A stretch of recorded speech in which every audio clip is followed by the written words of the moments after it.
आज हम लोगों का टॉपिक होगा फ्री फॉल के बारे में, ठीक है। और ये भी बहुत ही इंपॉर्टेंट टॉपिक है। फ्री फॉल नाम से पता चल रहा है, फ्री फॉल। फ्री फॉल का मतलब क्या? अच्छा, इस टॉपिक में क्या पढ़ना है ये तो हम लोग इसमें जानेंगे ही जानेंगे, लेकिन फिलहाल यदि नॉर्मली इसको देखा जाए ये वाला टर्म, तो क्या लग रहा है इस हिसाब से? फ्री फॉल का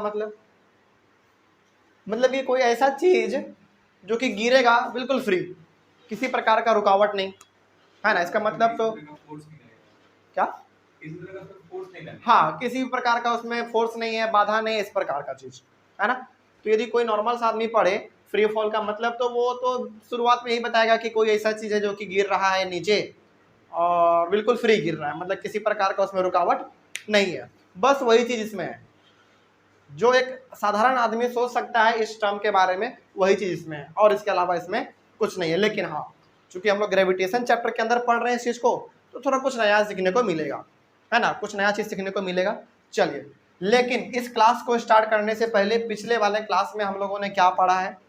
बेसिकली पिछले वाले क्लास में हम लोगों ने यूनिवर्सल लॉ ऑफ ग्रेविटेशन पढ़ा है, और यूनिवर्सल लॉ ऑफ ग्रेविटेशन को ही हम लोग क्या कहते हैं? Newton's law of gravitation. क्यों? क्योंकि उन्होंने ही दिया था, है ना। न्यूटन साहब ने ही हम लोगों को दिया था, इसलिए हम लोग उनको न्यूटन लॉ ऑफ ग्रेविटेशन भी कहते हैं। देखिए, पिछले वाले क्लास में हम लोगों ने दो फॉर्मूला जनरेट किया था, याद है आप लोगों को? चलिए, सबसे पहला फॉर्मूला क्या था, एक बार हम लोग फटाफट रिवीजन करते हैं। F इज इक्वल टू क्या था, जल्दी बोलिए। F is equal to G M into M by D square. ये एक फॉर्मूला था आपका, है ना। एक फॉर्मूला और हमने जनरेट किया था, किसका? जी का।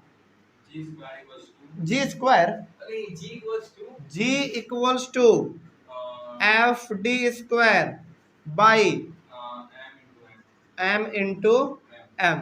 ये दो फॉर्मूला हम लोगों ने अपने पिछले वाले क्लास में, यानी कि कल हम लोगों ने इसको जनरेट किया था, ठीक है। देखिए, हर एक फॉर्मूला को यदि आपसे संभव हो सके तो कोई एक सेपरेट सा पेज लीजिएगा, है ना। हालांकि जो चीज़ यहाँ पे हम लोग लिख रहे हैं उसको तो अपने नोटबुक में नोट करना ही करना है, इसका नोट्स भी मिलेगा, ठीक ना।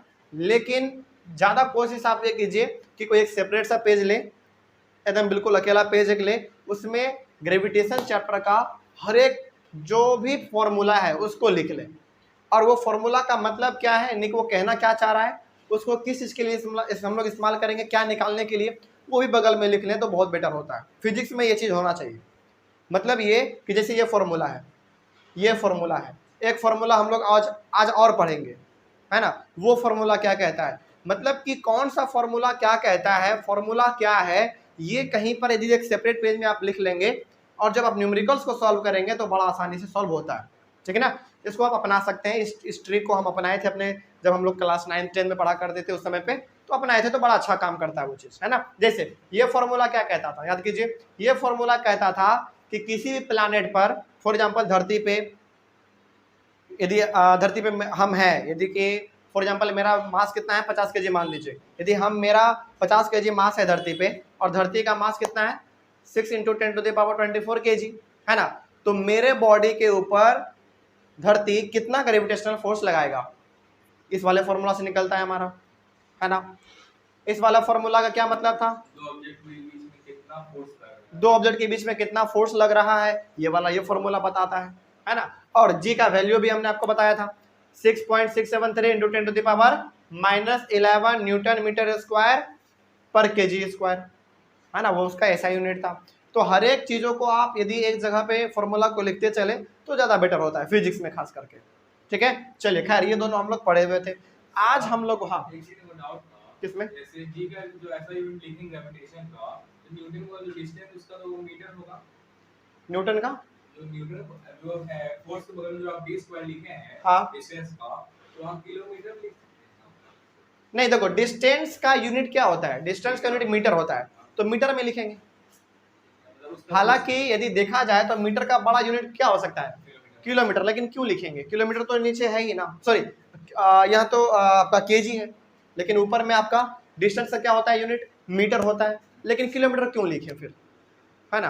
क्योंकि देखो, हमेशा इस बात को याद रखना, कभी भी न्यूमेरिकल्स फिजिक्स का सॉल्व करो तो सबसे पहले ये करना चाहिए कि उसके यूनिट में उसको चेंज कर लेना चाहिए। यदि नहीं है तो, यदि है तब तो कोई दिक्कत ही नहीं, है ना। यानी केजी में दिया हुआ तो मीटर में ऐसे। हाँ, यदि मान लीजिए ये डिस्टेंस आपका केजी में दे दिया तो आप उसको कैसे पहले चेंज करेंगे, मीटर में, सॉरी केजी में नहीं, मिस्टेक हो गया, किलोमीटर में। यदि किलोमीटर में दे दिया उसको पहले आप मीटर में चेंज करेंगे, उसके बाद फिर सवाल को सॉल्व करेंगे, क्योंकि फिजिक्स में हर एक चीज यूनिट में होना चाहिए, है ना। जैसे फोर्स न्यूटन में होना चाहिए, डिस्टेंस मीटर में होना चाहिए, मास केजी में होना चाहिए, है ना, ये चीज होना चाहिए। खैर इसमें कोई डाउट है? चलिए, कल वाला क्लास में हम लोग इस चीज को जान चुके हैं, आगे बढ़ते हैं। आज के क्लास को देखा जाए, आज हम लोग क्या डिस्कस करने वाले हैं। देखिए, आज का टॉपिक हमारा है फ्री फॉल के बारे में, और ये भी बहुत महत्वपूर्ण टॉपिक है। और इस फ्री फॉल टॉपिक के अंदर आपको एक और फॉर्मूला मिलेगा, ठीक है ना, और उस फॉर्मूले का वैल्यू भी आपको मिलेगा, लेकिन वैल्यू हो सकता है आपको अगले क्लास में मिले, क्योंकि क्लास थोड़ा सा आज लंबा चलने वाला है, ठीक है। देखिए ध्यान से पढ़ते हैं इसके बारे में क्या लिखा हुआ है। देखिए, free fall, the falling of an object from a height towards the earth under the gravitational force of the earth, no other forces acting on it is called free fall. मतलब क्या हुआ इसका, समझते हैं। बड़ा आसान से स्टेटमेंट लिखा हुआ है ना। क्या लिखा हुआ है, एक एक करके पढ़ेंगे और उसको समझते हुए चलेंगे। सबसे पहले देखिए क्या लिखा हुआ है। लिखा हुआ है the falling of an object from a height towards the अर्थ, बस उतना ही, ठीक है। अब falling of an object from a height towards the अर्थ, मतलब कि कोई ऑब्जेक्ट रखा हुआ है किसी हाइट पे, फॉर एग्जांपल यहाँ पे रखा हुआ है, ये क्या हो रहा है, नीचे गिर रहा है, किसकी ओर, धरती की ओर, यानी कि अर्थ की ओर, है ना। इसका मतलब तो यहाँ तक का मतलब तो यही हुआ कि कोई एक ऑब्जेक्ट है जो कि कुछ दूरी पे यानी कि हाइट पे रखा हुआ है और वो जो है वो नीचे गिर रहा है, ठीक है, धरती पे गिरेगा नीचे, under the gravitational force of the अर्थ। सही बात है, जब इसको हम लोग यहाँ से छोड़ेंगे तो ये धरती पे जाके गिरेगा, तो ऑब्वियस ही बात है कि इसके ऊपर क्या, कौन सा फोर्स लग रहा है, ग्रेविटेशनल फोर्स। ये तो हम लोग शुरू से क्लास से पढ़ते आ चुके हैं, है ना। तो ये नीचे गिरेगा, है ना। लेकिन आगे क्या कहा गया है, आगे कहा गया है no other forces acting on it is called free fall.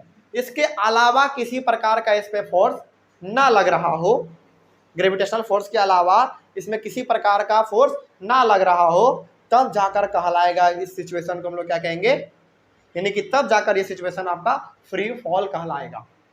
बड़ा सिंपल सा है ये चीज, है ना। मतलब ये हो गया कि कोई ऑब्जेक्ट एक हाइट पे रखा हुआ है, उसको हम लोग छोड़ दिए, नीचे गिरेगा, ऑब्वियस सी बात है नीचे गिरेगा। क्यों, क्योंकि इसके ऊपर ग्रेविटेशनल फोर्स लग रहा है, और ग्रेविटेशनल फोर्स क्या कर रहा है, इसको नीचे की ओर खींच रहा है, तो जाके नीचे गिर जाएगा। लेकिन कंडीशन ये है कि इसमें किसी भी प्रकार का दूसरा फोर्स नहीं लगना चाहिए।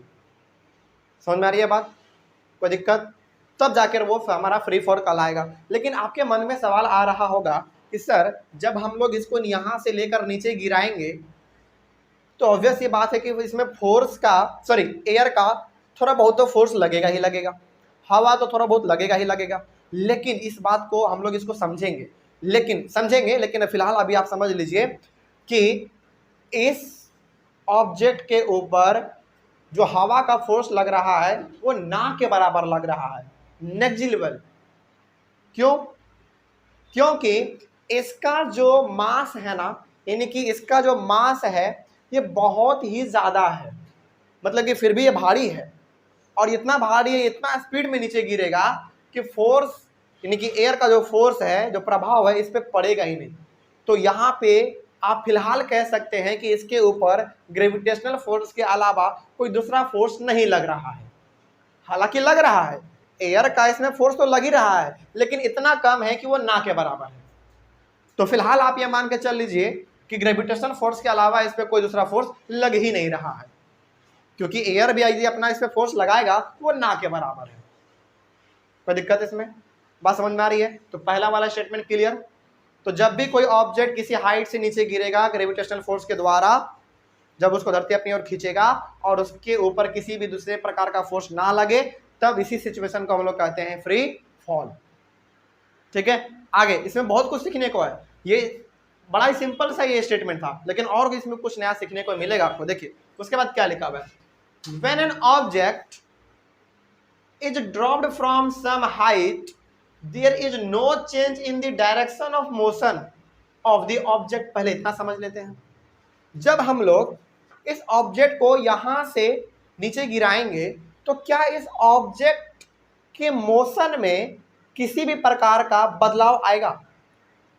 मोशन में नहीं, डायरेक्शन। देखिए यहां पे लिखा हुआ होगा एक वर्ड, डायरेक्शन ऑफ मोशन। मतलब कि चलिए इसको हम लोग यहां से छोड़ेंगे तो ये नीचे गिरेगा, यानी कि जहां से हम लोग इसको छोड़ेंगे ये पूरा स्ट्रेट गिरेगा ना। क्या इसके मोशन में किसी भी प्रकार का डायरेक्शन में बदलाव आएगा? इसके मोशन के डायरेक्शन में, मोशन के डायरेक्शन में किसी भी प्रकार का बदलाव आएगा? यानी कि यदि ये गिर रहा है जिसके पास क्या है, मोशन है, और यदि ये सीधा गिर रहा है जिसके पास क्या, डायरेक्शन है ना। तो यदि हम लोग इसको यहां से छोड़ेंगे तो क्या इसके गिरने के डायरेक्शन में किसी भी प्रकार का बदलाव आएगा? क्या ऐसा होगा कि यदि हम लोग इसको छोड़ेंगे तो ये घूमते घूमते घूमते घूमते घूमते जाके नीचे गिरेगा? नहीं ना। बात समझ में आ रही है? अच्छा, लेकिन फिर आपके मन में आ रहा होगा एक सवाल कि सर जब हम लोग एक पंख को, मान लीजिए एक छोटे से चिड़िया के पंख को निकाल के यदि हम लोग यहाँ से छोड़ेंगे तब तो वो बिल्कुल हिलते हिलते हिलते हिलते जाके गिरेगा, है ना। इसके ऊपर भी हम लोग बात करेंगे। उसके ऊपर हमारा केस आता है कौन सा, सरफेस एरिया वाला और मास वाला। क्योंकि उसका सरफेस एरिया ज्यादा है, हाँ, उसका मास बहुत कम है कंपेयर टू। बिल्कुल सही बात। चलिए आ गया है बात तो बता ही देते हैं, लेकिन इसके बारे में हम लोग बात करेंगे, सेपरेट बात करेंगे हम लोग, लेकिन चलिए मान ही लेते हैं। चलिए क्या लिखा हुआ था, लिखा हुआ था कि यदि कोई ऑब्जेक्ट ऊपर से नीचे गिरेगा तो उसके गिरने के डायरेक्शन में किसी प्रकार का बदलाव नहीं आएगा, है ना। ठीक है, बिल्कुल सही बात है। ये पेपर वेट है, यदि हम लोग इसको गिराएंगे किसी प्रकार का बदलाव नहीं आएगा। लेकिन हमने एग्जांपल लिया क्या, किसी भी एक चिड़िया का पंख ले लीजिए आप, उसको आप यहाँ से गिराइए, वो तो बिल्कुल हिलते हिलते डोलते डोलते पूरा घूमते घूमते घूमते घूमते जाके नीचे गिरेगा। या फिर आप इसका एक पेपर का टुकड़ा ले सकते हैं, है कि नहीं। जैसे फॉर एग्जाम्पल मान लीजिए यदि हमारे पास ये पेपर है, यदि हम इसको ऐसे गिराएंगे, देखो देखना ध्यान से, देख लिए पूरा हिलते हिलते ये नीचे गिर रहा है। इसका मतलब क्या हुआ, इसका मतलब तो ये वाला स्टेटमेंट गलत हो गया, सेकंड वाला। नहीं, ये गलत नहीं हुआ, इसके लिए एक अलग स्पेशल केस है। मालूम है क्या है, इसके लिए हमको पढ़ना पड़ेगा मास और सरफेस एरिया का कॉन्सेप्ट। देखिए ध्यान से, फिजिक्स में जिसका मास ज्यादा होगा वो विदाउट एनी चेंज इन डायरेक्शन फटाक से नीचे गिरेगा, वो भी स्ट्रेट। बात समझ में आ रहा है। लेकिन जिसका मास, अच्छा इसमें क्या है, इसमें क्या है, सबसे पहली बात इसका सरफेस एरिया कम है, साथ ही साथ इसका मास ज्यादा है। समझिएगा, दो कॉन्सेप्ट हम बता रहे हैं, दो कॉन्सेप्ट। इसका मास ज्यादा है, अच्छा भारी है ये, है ना, इसका मास ज्यादा है और इसका सरफेस एरिया बहुत ही कम है। ये देखो बिल्कुल छोटा सा है, मुट्ठी में अट जा रहा है मेरा, है ना। तो अब जाकर हम लोग कहेंगे कि ये बिल्कुल सीधा गिरेगा, क्योंकि इसका सरफेस एरिया भी बड़ा नहीं है और इसका मास बहुत ही ज्यादा है। तो फिजिक्स हमेशा ये कहता है कि जिसका मास ज्यादा हो और उसका सरफेस एरिया कम हो तो वो फटाक से नीचे गिरेगा, उसमें किसी प्रकार का उसके गिरने के डायरेक्शन में बदलाव नहीं आएगा। लेकिन फिजिक्स दूसरी तरफ ये भी कहता है कि जिस ऑब्जेक्ट का मास क्या हो, कम हो। देखो इसका मास कितना कम है, मतलब बहुत कम है, ये हमको लगता है मुश्किल से 3 से 4 ग्राम होगा, ग्राम में, है ना। तो जिसका मास कम हो लेकिन उसका सरफेस एरिया यदि बड़ा है, तब जाकर उसके गिरने के डायरेक्शन में हर वक्त बदलाव होगा, चेंज होगा डायरेक्शन उसका हर वक्त।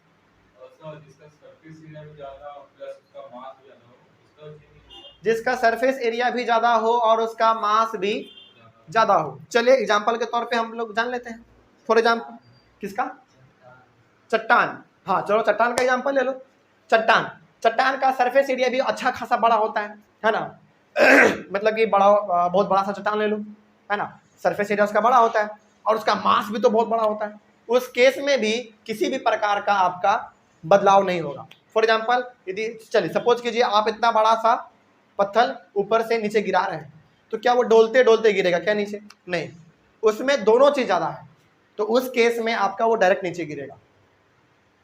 समझ में आ रही है बात? उसका भी डायरेक्शन चेंज नहीं होगा।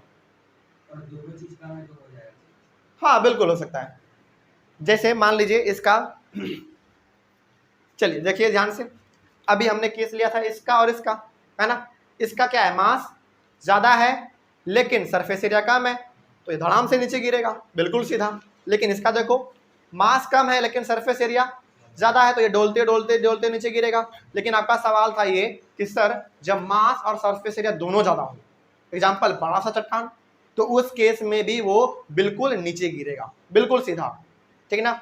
अब इसका थोड़ा सा और उल्टा ले लो, जिसका मास और सरफेस एरिया दोनों कम हो, जिसका मास और सरफेस एरिया दोनों कम हो। चलिए एग्जांपल के तौर पे, इतना बड़ा पेपर था ना, इतना बड़ा सरफेस एरिया था ना, चलो एक छोटा सा टुकड़ा लेते हैं हम लोग,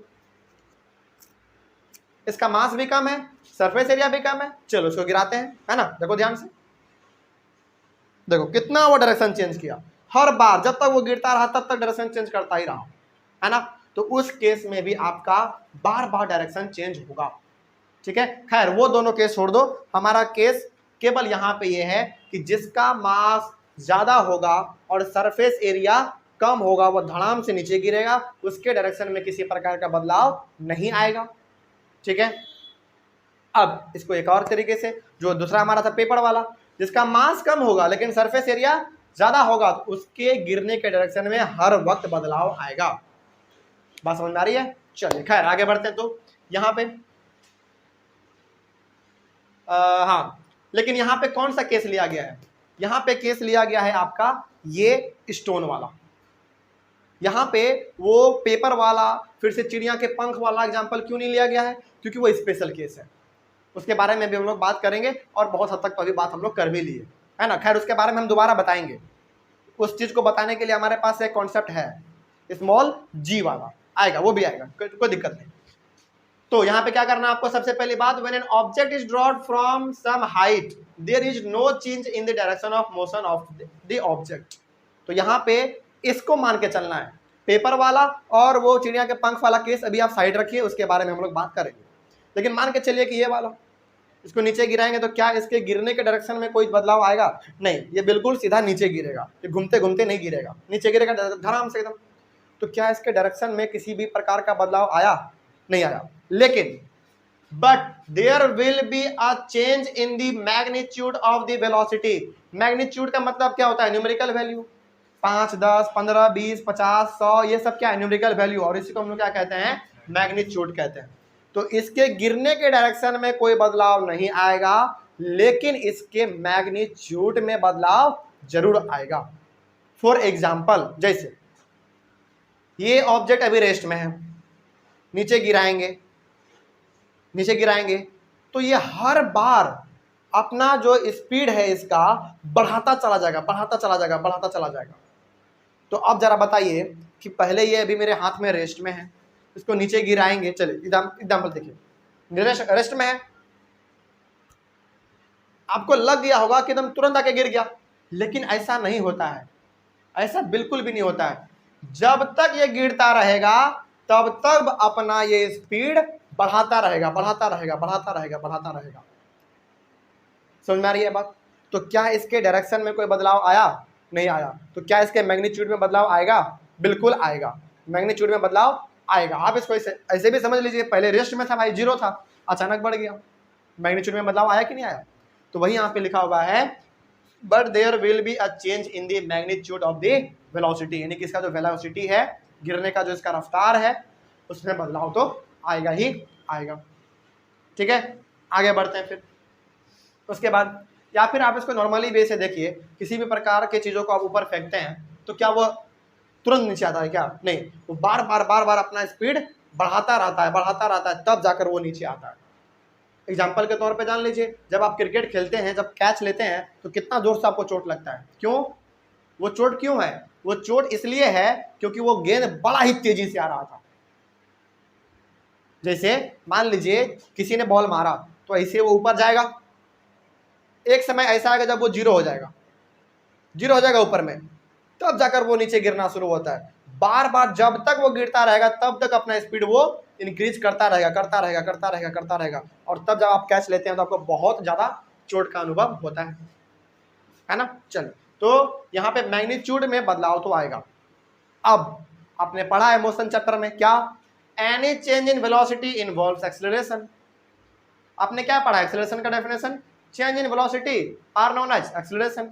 तो यहाँ पे वेलोसिटी में क्या चेंज हुआ, मैग्नीट्यूड चेंज हुआ, तो क्या यहाँ पे एक्सेलरेशन हुआ, बिल्कुल हुआ। तो कोई भी ऑब्जेक्ट जब ऊपर से नीचे गिरता है तो उस ऑब्जेक्ट में क्या होता है बताइए, अब एक्सेलरेशन होता है। क्यों एक्सेलरेशन होता है भाई, क्योंकि इसका मैग्नीट्यूड यानी कि न्यूमेरिकल वैल्यू बार बार बार बार बार बार बढ़ता रहता है, और जब ये नीचे एक बार धरती से टकरा गया तब जाके इसका जीरो हो जाता है ना। चलिए, तो कोई भी ऑब्जेक्ट ऊपर से गिरेगा तो उसके पास एक्सेलरेशन होगा ही होगा। आगे, this acceleration is due to the earth gravitational force. तो इस ऑब्जेक्ट में एक्सेलरेशन किसके कारण आया जरा बताइए तो, ग्रेविटेशनल फोर्स के कारण आया, क्योंकि ग्रेविटेशनल फोर्स इसको लगातार खींच रहा था, और जब ये लगातार इसको खींच रहा था तो ये लगातार क्या कर रहा था, अपना मैग्नीट्यूड बढ़ा रहा था। तो ये इसमें जो एक्सेलरेशन आया इस बॉडी में, वो एक्सेलरेशन ग्रेविटेशनल फोर्स के कारण आया। ठीक है, आगे बढ़ते हैं फिर और क्या लिखा हुआ देखिए, देयरफॉर इसीलिए this acceleration is called the acceleration due to the gravitational force of the earth.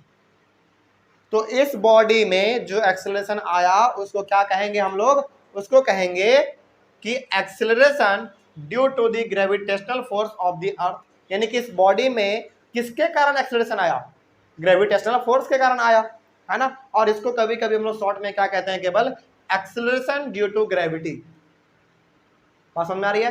तो इस बॉडी में जो एक्सेलरेशन आया वो तो हमको मालूम चल गया कि अर्थ का जो ग्रेविटेशनल फोर्स था उसके कारण आया, है ना। लेकिन हम लोग बहुत बार शॉर्ट में इसको हम लोग क्या कहते हैं, इसी पूरे टर्म को एक्सेलरेशन ड्यू टू ग्रेविटी। क्यों, क्योंकि इसमें ग्रेविटी के कारण ही, यानी कि ग्रेविटेशनल फोर्स के कारण ही एक्सेलरेशन आया।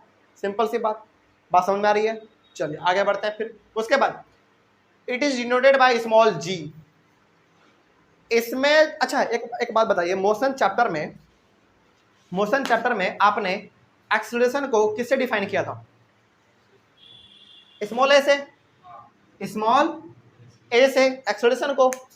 लेकिन यहाँ पे इस बॉडी में जो एक्सेलरेशन आया वो किसके कारण आया, ग्रेविटी के कारण आया, यानी कि ग्रेविटेशनल फोर्स के कारण आया।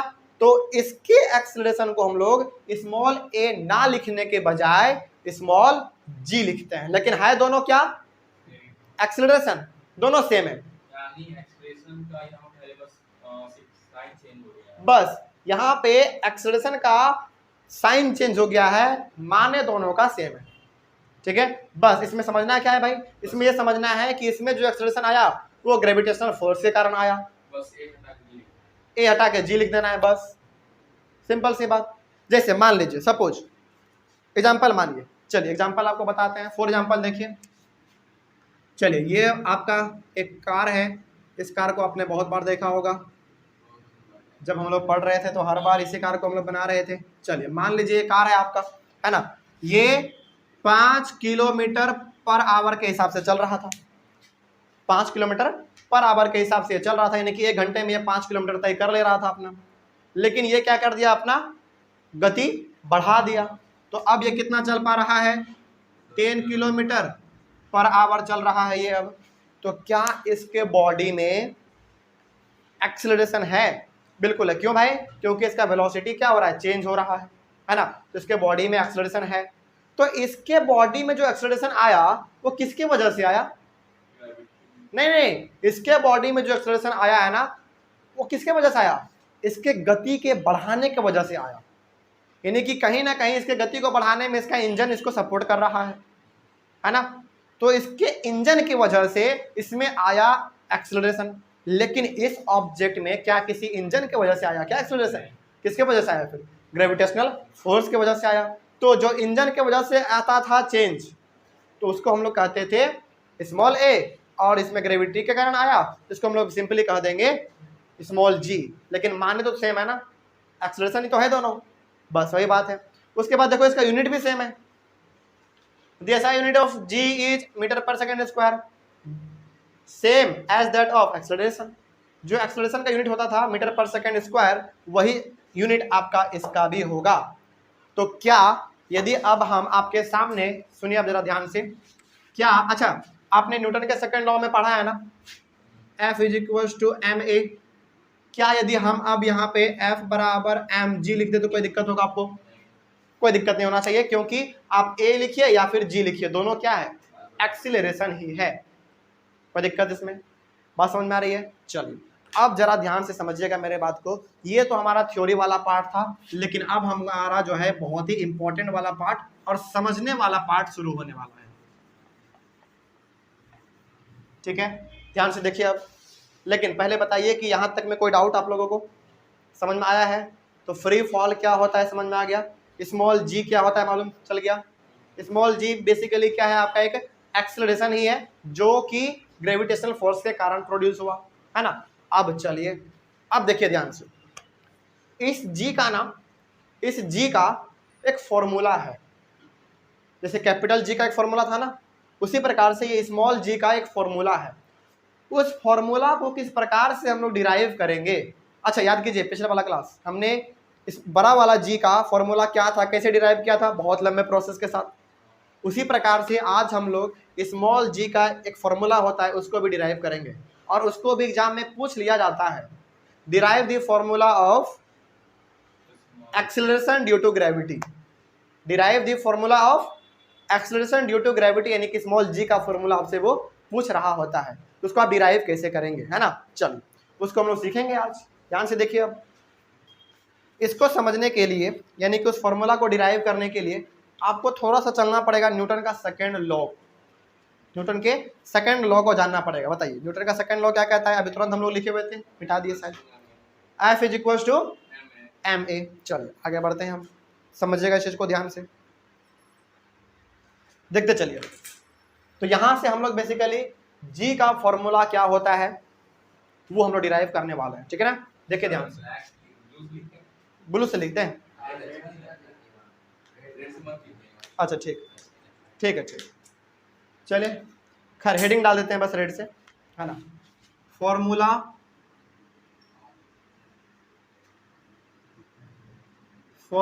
Of small G. Small G का क्या फॉर्मूला होता है वो हम लोग यहाँ पे सीखने जा रहे हैं, ठीक है। ध्यान से देखेंगे आप लोग, और इसको एग्जाम में पूछ भी लिया जाता है, ठीक ना। तो ध्यान से देखिए, सबसे पहला हम लोग बात करेंगे किसका? न्यूटन का सेकंड लॉ, ठीक ना। From second law of motion, ध्यान से देखिए,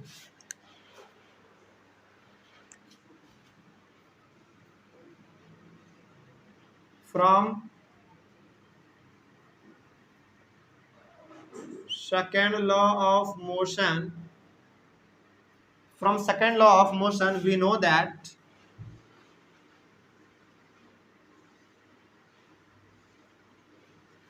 सेकेंड लॉ ऑफ मोशन से आप क्या जानते हैं? जैसा कि हमने यहाँ पे लिखा, from second law of motion we know that. क्या जानते हैं हम सेकेंड लॉ ऑफ मोशन से?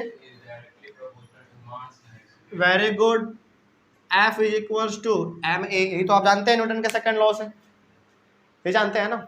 चलिए आगे बढ़ते हैं फिर। इसको आप मानिए, इसको मान लीजिए इक्वेशन नंबर फर्स्ट, ठीक है, ठीक है। आगे from universal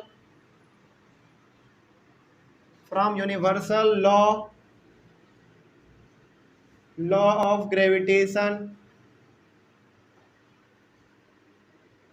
from universal law of gravitation we know that। अच्छा याद कीजिए, तो कल वाला class universal law of gravitation से जो टॉपिक था हमारा कल, यूनिवर्सल लॉ ऑफ ग्रेविटेशन कल वाला टॉपिक था ना हमारा। अच्छा वही मतलब पिछले वाला क्लास।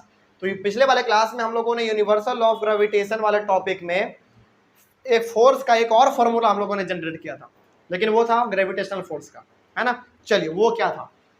वो था आपका कुछ इस प्रकार से, देखिए तो F बराबर G M into M by D square.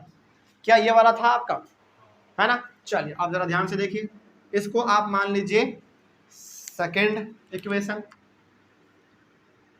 इसको सेकेंड इक्वेशन मानिए, ठीक है। आगे आप ध्यान से देखेंगे, आप from equation from equation first and second. अच्छा एक बात बताइए, अब हमको जरा आप लोग यहाँ पे ध्यान से दोनों को देखिए, दोनों इक्वेशन को ध्यान से देखिए, इस इक्वेशन को भी और इस इक्वेशन को भी। इन दोनों में आपको क्या कुछ खास बात नजर आ रहा है क्या, बताइए तो जरा। फर्स्ट क्वेश्चन में भी मास है, सेकंड क्वेश्चन में मास नहीं, वो खास बात नहीं है इसमें। खास बात इसमें ये है कि ये भी फोर्स इतना है, इसमें भी फोर्स इतना है, यानी कि फोर्स बराबर ये, फोर्स बराबर ये, दोनों में आपको ये चीज दिख रहा है ना। मतलब क्या हुआ, मतलब ये हो गया कि ये दोनों तो आपस में बराबर हुआ। फिर देखिए ध्यान से, ये भी फोर्स का फॉर्मूला, ये भी फोर्स का फॉर्मूला, ये भी फोर्स का वैल्यू, ये भी फोर्स का वैल्यू। जब ये दोनों आपस में सेम है तो क्या ये दोनों आपस में सेम होगा, दोनों इक्वल होंगे आपस में, बिल्कुल इक्वल होंगे। तो अब यहीं पे हम लोग वही चीज लिखने वाले हैं, ध्यान से देखिए। From equation first and second, M A बराबर G M into M by D square. क्या दोनों आपस में इक्वल होंगे, बिल्कुल इक्वल होंगे, क्योंकि जब ये दोनों फोर्स आपस में इक्वल है, दोनों फोर्स ही तो है भाई। ये फोर्स आपका चैप्टर नंबर 2 का कौन सा था, force and laws of motion का था, और ये आपका ग्रेविटेशन चैप्टर का है। लेकिन कोई दिक्कत नहीं, लेकिन है तो फोर्स ही। फोर्स का अलग अलग टाइप होता है, centripetal force, gravitational force, muscular force, contact force, बहुत प्रकार का होता है, बहुत प्रकार का होता है। तो दोनों तो आपस में फोर्स ही है, तो दोनों आपस में क्या होंगे, इक्वल होंगे, ठीक है ना। अब एक चीज और इसमें आपको कुछ नजर आ रहा होगा, देखिए ध्यान से, क्या नजर आ रहा है इसमें, स्मॉल एम, इधर भी स्मॉल एम और इधर भी स्मॉल एम, दोनों को कैंसिल कर दीजिए, दोनों को कैंसिल कीजिए। तो अब बचा क्या आपके पास, आपके पास बच गया अब यहाँ पे, नहीं नहीं एक चीज, एक मिनट एक मिनट एक मिनट एक मिनट एक मिनट, खोलिए उसको खोलिए।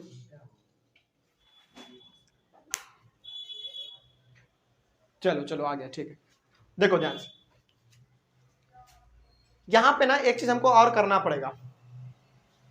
क्या करना पड़ेगा इसमें, हाँ यहाँ पे भूल गए थे एक चीज बड़ा ही इंपॉर्टेंट, हमको यहाँ पे याद आ गया, भूल गए थे, खैर कोई दिक्कत नहीं। अच्छा ये चीज जो आपका यहाँ पे पहला हुआ, बड़ा सा मिस्टेक नहीं है, बस छोटा सा मिस्टेक है। इतना करने के बाद क्या हम लोग ये लिख सकते हैं, बताइए जल्दी, लिख सकते हैं, यानी कि इस ए के बदले ये वाला हमने जी लिखा, केवल छोटा वाला। क्यों, क्योंकि ये वाला ए लिखो या फिर ये वाला जी लिखो, बात तो सेम है ना, बात तो सेम है। तो आप चाहें तो यहाँ पे ब्रैकेट में लिख भी सकते हैं इस चीज को, ए बराबर जी लिख सकते हैं, कोई दिक्कत वाली बात नहीं, ठीक है ना। अब ध्यान से देखिए, अब इसको मानिए फर्स्ट, अब मानिए इसको फर्स्ट, सॉरी हमसे मिस्टेक हो गया, हमने इसको ध्यान में नहीं रखा था, खैर कोई दिक्कत नहीं। तो अब यहाँ पे आपको क्या लिखना पड़ेगा, बस ए के जगह पर जी डाल देना है, हो गया, बाकी कुछ गलत इसमें नहीं, बाकी सब चीज सेम, ठीक है। अब आगे देखिए, अब आपके सामने जब आपने स्मॉल एम से स्मॉल एम को आपने काटा तो आपके पास बचा क्या, आपके पास बचा जी बराबर G M by D square, यही बचा ना, ध्यान से देख लीजिए इसको, क्या कोई दिक्कत, बात समझ में आ रही है। चलिए अब इसके बाद एक और चीज हम आपको यहाँ पे दिखाना चाहेंगे। चलिए अब आपको यहाँ पे क्या मानना है, ध्यान से समझेंगे इस चीज को। चलिए सपोज कीजिए, लेट एन ऑब्जेक्ट, सुनिएगा पहले मेरे बात को ध्यान से देखिए, let an object be on or near the surface of the earth. क्या स्टेटमेंट बोल रहे हैं हम, let an object be on or near the surface of the earth, ठीक है, नहीं समझ में आया, चलो लिखते हैं, ध्यान से देखो इसको, let an object be on or near the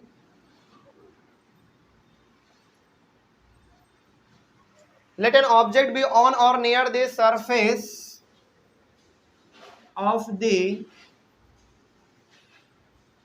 earth, the distance d the distance d will be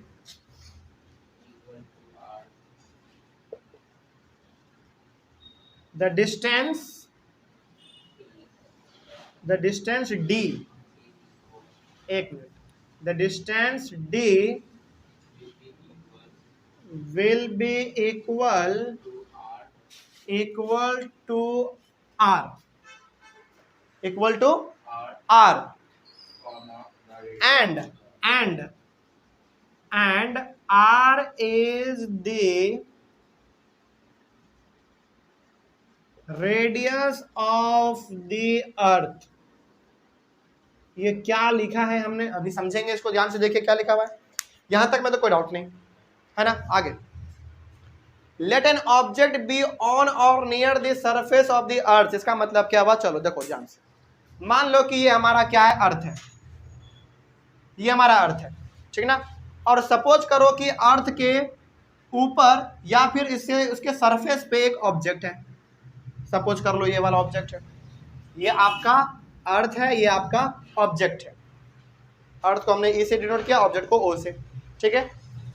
अब एक बात जरा याद कीजिए, हमने आपको बताया था, अच्छा चलो कोई दिक्कत नहीं, ये यदि अर्थ है तो ये अर्थ का सेंट्रल पॉइंट होगा, है ना, ये वाला यहां से लेकर यहां तक का क्या होगा, अर्थ का डिस्टेंस होगा। यदि ये अर्थ है हमारा तो सेंटर पॉइंट से लेकर यहां तक, यानी कि ऑब्जेक्ट के आने तक, ऑब्जेक्ट का जो सरफेस है जो धरती पर टच किया हुआ है वहां तक क्या होगा, डिस्टेंस होगा। क्या वही डिस्टेंस धरती का रेडियस है कि नहीं? तो जो हम लोगों ने d माना था, ये वाला d क्या था हमारा, डिस्टेंस था, तो वही डिस्टेंस क्या अब रेडियस के बराबर है?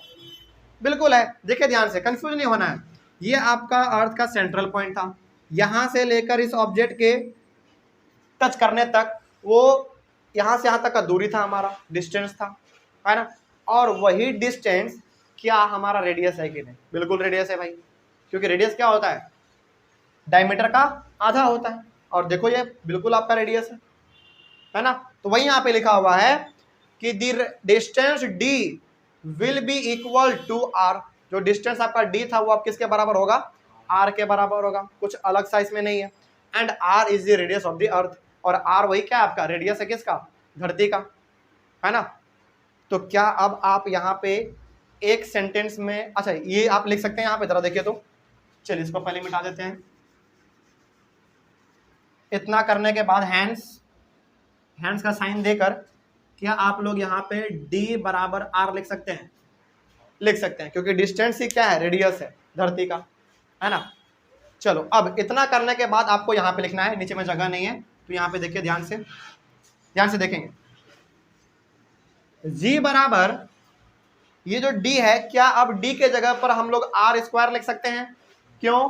क्योंकि हमने बराबर कर दिया है, चाहे आप d लिखो चाहे r लिखो, बात सेम है ना।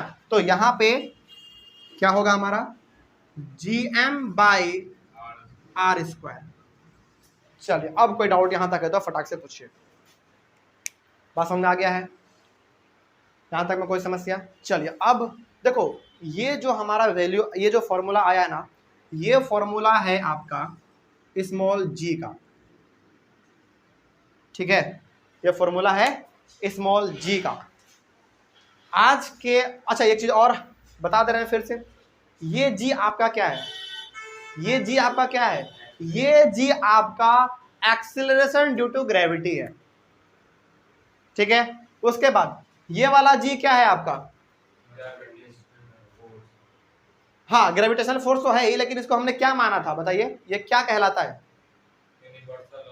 Universal gravitation constant, universal gravitation constant हमारा ये वाला है। फिर ये m क्या है भाई, किसका मास, धरती का, ऑब्जेक्ट का नहीं, धरती का, अर्थ का ये मास है। और ये क्या है भाई, धरती का रेडियस है, धरती का रेडियस है, हाँ नहीं सुनो पहले ध्यान से, यहाँ पे अब रेडियस मिल के आर डायमीटर बन गया, वो नहीं करना है यहाँ पे हमको फॉर्मूला क्रिएट करना है। यहाँ पे डायमीटर का d स्क्वायर लिख देंगे, ऐसा नहीं चलता है यहाँ पे, अब अच्छा ठीक है, आपका सवाल सही था कि सर रेडियस रेडियस मिलकर तो डायमीटर बनता है, तो यहाँ पे हमको डी स्क्वायर लिखना चाहिए। नहीं, ऐसा हो जाएगा तब तो फिर फिजिक्स तबाह हो जाएगा। हाँ वो ठीक है, लेकिन हमको फॉर्मूला तक पहुंचना है ना, रेडियस करना है आपको, रेडियस का स्क्वायर करना है। चलिए यहाँ तक कोई डाउट, अब बात समझ में आ रही है? चलो, लेकिन अब यहाँ पे आपको इसे लिखना पड़ेगा। चलो खैर कोई दिक्कत नहीं, हम लोग यहाँ पे लिख ही देते हैं। ये जो आपका जी, अच्छा चलो इतना आप लिखेंगे, आप यहाँ पे लिखेंगे जी बराबर यूनिवर्सल ग्रेविटेशन कांस्टेंट, उसके नीचे लिखेंगे एम बराबर मास ऑफ द अर्थ, उसके नीचे लिखेंगे कैपिटल आर बराबर रेडियस ऑफ द अर्थ। अब ये इतना तो आप लिख देंगे, हमको मालूम है। चलिए देखिए ध्यान से, आपको यहाँ पे लिख देना है जी बराबर एम बराबर और आर बराबर लिख देना है, ठीक ना। लेकिन ये कहता क्या है, ये फॉर्मूला जो हमने यहाँ पे क्रिएट किया जी बराबर G M by R square, ये फॉर्मूला कहता क्या है? ये इस फॉर्मूले के तहत ना हम लोग इस स्मॉल जी का वैल्यू निकालेंगे, लेकिन अगले वाले क्लास में, यानी कि कल। बात समझ आ रही है? तो इस जी का वैल्यू हम लोग कल निकालेंगे, लेकिन वो जो वैल्यू आएगा वो वैल्यू क्या कहेगा, यानी कि वो वैल्यू कहना क्या चाहता है? वो वैल्यू ये कहना चाहता है, यानी कि ये वाला जी हमको ये कहना चाहता है कि धरती के ऊपर कोई भी चीज यदि गिरेगा तो किसी खास वेलोसिटी के साथ ही गिरेगा। बात समझ में आ रही है? कोई दिक्कत? तो ये जो जी है, अब ऐसा नहीं है, अच्छा आपने बहुत बार सुना होगा, आपके मन में एक विचार भी आया होगा बहुत बार कि एक ऑब्जेक्ट कोई बड़ा सा लिया जाता है और एक ऑब्जेक्ट कोई छोटा सा लिया जाता है ना। चलिए एग्जांपल के तौर पे यदि हम बताना चाहें तो चलिए कोई दिक्कत नहीं, हमारे सामने ये है ओटीजी केबल। देखिए ध्यान से, ये ओटीजी केबल कितना छोटा सा है ना, ये कितना बड़ा है। बहुत बार आपने सुना होगा कि इन दोनों को यदि एक साथ गिराएंगे ना तो ये पहले गिरेगा, है ना। लेकिन ऐसा नहीं है, ऐसा बिल्कुल नहीं है, ये दोनों एक साथ गिरेगा। क्यों ऐसा हुआ? बहुत कुछ अभी आपको इसमें जानना बाकी है, बहुत कुछ जानना इसमें आपका अभी फिलहाल बाकी है। एक आपका टॉपिक है एनसीईआरटी बुक में, to calculate the value of G, देखिए है आपके बुक में। उस टॉपिक में हम लोग इतने गहराई से बात करेंगे, लेकिन हाँ उस गहराई से बात करने के लिए, उसको अच्छी तरीके से जानने के लिए सबसे पहले आप ये जानिए कि जी का वैल्यू आपका ये होता है, जिसमें ये कैपिटल जी आपका यूनिवर्सल ग्रेविटेशन कांस्टेंट है। तो यहाँ इस जी पे किसका वैल्यू डालेंगे हम लोग? 6.673 इंटू 10⁻⁻11 डालेंगे। एम किसका है भाई? मास ऑफ द अर्थ है, तो इसका वैल्यू क्या डालेंगे हम लोग? 6 इंटू 10⁻24 kg डालेंगे। और अर्थ का रेडियस भी आपका उसमें दिया हुआ होगा, कितना दिया हुआ है? हाँ, रेडियस का दिया हुआ है 6.4 इंटू 10⁻6 मीटर दिया हुआ होगा। कोई दिक्कत नहीं, तो इसको हम लोग कल करेंगे। लेकिन फिलहाल एक बात आप यहाँ पे समझ लीजिए कि जो हम लोग कल वाले क्लास में करेंगे, आधा कर चुके हैं हम लोग आज, यानी कि पहले टॉपिक का जो आपका टॉपिक का नाम था फ्री फॉल, ये आपका यहाँ तक क्लियर है। जो आपका दूसरा टॉपिक है to calculate the value of G, उसमें हम लोग इस जी का वैल्यू भी कैलकुलेट करेंगे और ये जी कहता क्या है ना, ये भी हम लोग कैलकुलेट करेंगे, यानी कि ये भी बात करेंगे हम लोग, ठीक है। लेकिन फिलहाल यहाँ तक में किसी को कोई डाउट, हर एक चीज़ समझ में आया है? तो सबसे पहली बात, यहाँ से लेकर यहाँ तक आपको बताता है कि फ्री फॉल क्या है ना। उसके बाद यहाँ से लेकर पहले आप ये पूरा लिखेंगे, पूरा लिखने के बाद यहाँ तक आप लिख लेंगे। ये क्या बताता है आपको? ये बताता है कि स्मॉल जी का फॉर्मूला कैसे क्रिएट होता है ना। तो यहाँ तक फिलहाल अभी आप जी का फॉर्मूला क्रिएट किए हैं। अब जी का वैल्यू क्या है, ये कहता क्या है ना, ये सब कुछ हम लोग अपने अगले वाले क्लास में बात करेंगे। ये वाला जी देख लीजिए, एक्सेलरेशन ड्यू टू ग्रेविटी बोलिए या फिर acceleration due to the gravitational force of the earth बोलिए। हाँ बिल्कुल, इसका बेसिकली हम लोग इसके बारे में कल बात करेंगे। लेकिन खैर इसका देखिए मतलब क्या हुआ, इसका मतलब ये हो गया कि कोई भी ऑब्जेक्ट धरती पे गिरेगा ना तो उसका कुछ एक्सेलरेशन होगा, है ना। इसी के बारे में हम लोग कल बात करेंगे। नहीं, हाँ कह सकते हो। जिसका मास ज्यादा होगा उसको ज्यादा एक्सीलरेशन होगा ना। नहीं, यही तो हम कल पढ़ेंगे, इसी के बारे में बात करेंगे, आज नहीं कर सकते क्योंकि टाइम हो गया है ना। अच्छा, अब फिर से आपका वही सवाल है कि जिसका मास ज़्यादा होगा वो जल्दी गिरेगा। नहीं, ऐसा नहीं होता है। क्यों नहीं होता ऐसा, इसके बारे में हम लोग बात करेंगे। इसीलिए तो हम कह रहे हैं कि आज केवल आपने ये सीख लिया कि जी का फॉर्मूला क्या है। इसका जो मेन वाला पार्ट है ना, ये तो अभी तक बचा ही हुआ है, वो सस्पेंस से भरा हुआ है। गिराएंगे तो पहले तो पेपर वेट कीजिएगा ना। वही तो हमने बात कहा था आपको कि पक्षी का पंख वाला और ये पेपर वाला, पक्षी का पंख और ये पेपर वाला हमने क्यों एग्जाम्पल लिया था। हालांकि ये वाला टॉपिक आज का बात नहीं था हमारा, वो हमारा कल का है, उसके बारे में हम लोग कल बात करेंगे। बात समझ में आ रही है? चलिए, तो खैर उतना अभी नहीं सोचना है आपको, अपने दिमाग से सब कुछ निकालिए, जो भी चीज़ आपने उठपटांग जैसा कुछ भर रखा है उसको पहले बाहर निकालिए, लेकिन आप फिलहाल इसको अपने दिमाग में हटा कर रखिए। और जो भी सवाल आपका इस जी से बन सकता है, पहले तो कल आपके क्लास में क्रिएट करेंगे दिमाग में सवाल, उसके बाद फिर उसको हम लोग सॉल्व भी करेंगे, ठीक है ना। चलिए, तो मिलते हैं फिर हम लोग अपने अगले वाले क्लास में। आई होप आप लोगों को भी समझ में आया होगा। यहाँ तक बस आपको केवल और केवल ये याद रखना है कि जी का फॉर्मूला हम लोगों ने क्रिएट कर लिया है, बस, उसके अलावा कुछ नहीं। उसके अलावा जो आपका इंपॉर्टेंट वाला पार्ट है वो हम लोग कल बात करेंगे, है ना। वो बहुत बेहतरीन है, बहुत इंपॉर्टेंट है। उसमें हम लोग कल ये सीखेंगे कि इन दोनों को पहले गिराएंगे तो कौन गिरेगा, क्यों पहले कौन गिरेगा भाई, ऐसा क्यों हुआ, है ना। इसके बारे में कल हम लोग बात करेंगे। तो जो बहुत बड़ा कॉन्सेप्ट है इन दोनों को लेकर, ये हमारा कल का टॉपिक है, ठीक है। चलिए, thank you very much and have a nice day.